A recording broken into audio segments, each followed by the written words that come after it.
how to turn on in-app live notifications on TikTok mobile. Hello guys, in today's video I'm gonna show you how to turn on in-app live notifications on TikTok mobile. First, then open TikTok and now click profile and then click the three lines in the top corner and now click settings and privacy and then click push notifications and after you click on it just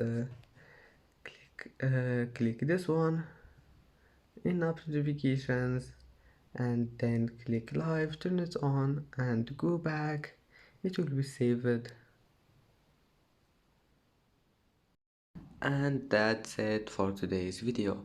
If you like this video, don't forget like and subscribe, and thank you for watching this video until the end, and see you in the next video.